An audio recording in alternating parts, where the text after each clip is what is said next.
The COVID-19 pandemic has created an unprecedented situation worldwide, causing millions of deaths and significant damage to the world economy. For more than a year, people have heard and hoped for herd immunity that may be achievable in the long term with near-universal vaccination. Do the low infection rates around the world suggest that COVID-19 herd immunity is just around the corner?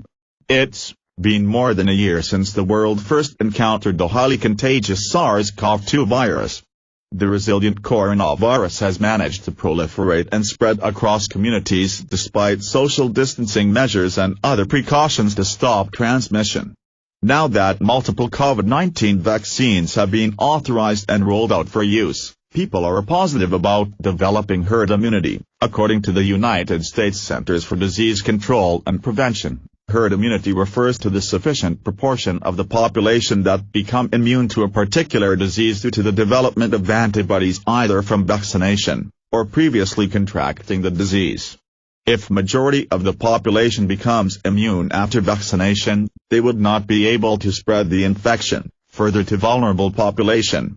Thus, herd immunity ensures the protection of the remaining population and reduces the risks of transmission. Developing herd immunity seems like a practical solution for a fight against COVID-19 infection, and therefore vaccine inoculation drives a rational swing.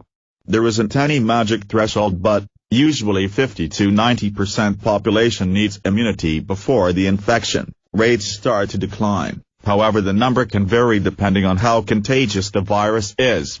For COVID-19, the herd immunity is estimated to be between 70 to 90%. Given that the immunity lasts longer.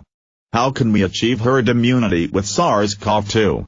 While wearing masks in public, social distancing, and reducing the level of interaction can help to slow down the infection rates, the virus might mutate as communities open up broadly and become even more contagious. However, there are two ways to achieve herd immunity: either the large proportion of the population gets vaccinated or infected with the virus. Achieving herd immunity in the United States would require more than 230 million Americans to get infected. However, this could lead to more hospitalization, ICU admissions, and cost millions of lives. The patients who suffer from mild infection might also have severe illness for weeks or other long-term side effects. Therefore, achieving herd immunity through infection becomes painfully ill-conceived thought. Another way to achieve a herd immunity threshold is through high vaccination rates, immunizing mass populations so that the society could return to normalcy. Vaccine inoculation to 70 to 80% of the population for COVID-19 virus will not only protect the vulnerable populations at high risks but also extend the immunization benefits beyond the directly targeted population. Some of the vulnerable groups that depend on herd immunity for achieving protection against the diseases include people with compromised immune functioning, people on chemotherapy treatments, people suffering from HIV, newborns and infants, elderly people. Why is vaccine equity essential to develop herd immunity? While more than 1.65 billion doses of vaccines have been administered in rich nations, only 0.8% of all vaccines have been allocated to poor countries. Wealthy nations have focused more on securing vaccines for their populations while ignoring to make investments in cooperative initiatives for fair distribution of vaccines across the globe. However, the global coverage of vaccines is imperative to manage the transmission of COVID-19. The imbalance is creating a need to move past beyond outdated charitable models and instead focus on amplifying the manufacturing and distribution capacity throughout the world in order to increase immunization. The international community need to empower nations by technology transfer or passing intellectual property waivers in the World Trade Organization for vaccines so that poor countries can produce their own vaccines. Vaccine nationalism may not be the best solution to defeat the spread of virus. As wealthy countries are rolling out domestic vaccination plan, the new and emerging variants are reducing the effectiveness of vaccines against the virus. Even with vaccination shields, the rich countries are vulnerable, and their economies are also at risk. The International Chamber of Commerce predicts that if poor countries are not immunized, the global economy may lose across $9.2 trillion, whereas funding for the Access to COVID-19 Tools Act would require only $22.9 billion. Besides, global allocation might postpone the domestic vaccine rollout, but doing so will contribute to global herd immunity.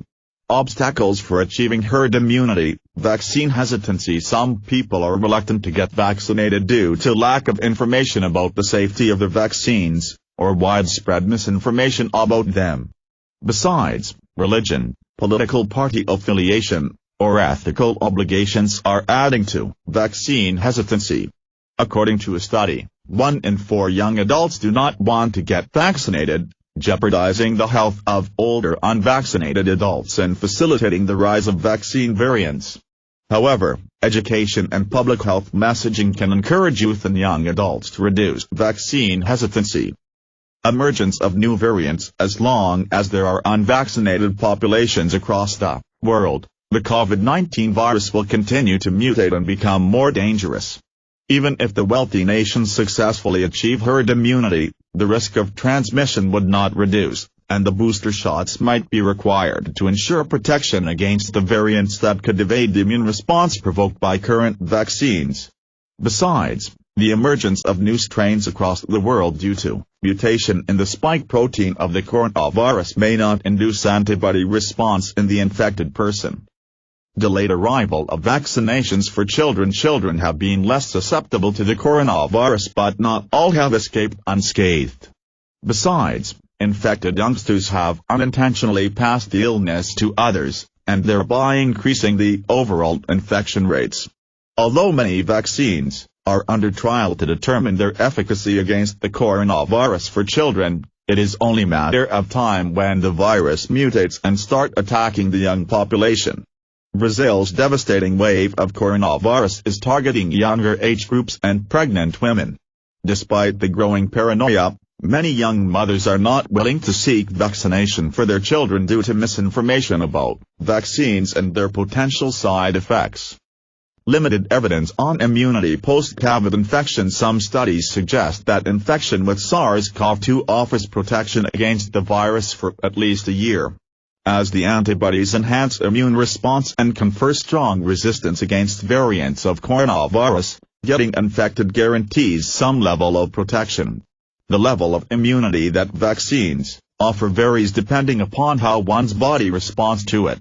A single dosage provides some level of protection, but second dosage is essential to achieve full immunity. While scientists have evaluated the efficacy of the vaccines for most people in the first few months, they do not have data on the long-term immunity since many vaccines haven't even completed a year follow-up. Conclusion: vaccinating as many people as possible can be significant in slowing down the spread of the COVID-19. However, achieving herd immunity would not guarantee complete eradication of the coronavirus, as it is highly infectious and continues to evolve. Herd immunities vary at global, national, and community level, and change over time. Therefore, even when the threshold is attained, there would be small outbreaks, due to uneven vaccine coverage. According to TechSci research report on global coronavirus vaccine market by infection type, SARS-CoV-2, SARS-CoV, MERS-CoV, by vaccine type, virus vaccine, viral vector vaccine, nucleic acid vaccine, protein-based vaccine and others, by product type, monovalent vaccine V. multivariant vaccine, by route of administration, intramuscular, oral, intranasal, by patient type, adults v. pediatric, by end user, hospitals, clinics, research institutes, others, by region. Competition forecast and opportunities. 2026 inches. The global coronavirus vaccine market is anticipated to grow at a formidable CAGR during the forecast period, owing to factors such as the rising incidences of coronavirus infection as well as introduction of new vaccines in the market. According to another TechSci research report on global coronavirus diagnostics market by type of test, molecular v. serology, by user, multiple v. single, by full test time, 1 hour, 12 hours, less than 60 minutes, 13 hours, 24 hours, more than 1 day, by end user, hospitals, public health labs, private or commercial labs, physician labs, others, by region, competition forecast and opportunities. 2026 inches. The global coronavirus diagnostics market is projected to reach a market value of $15.57 billion by 2026.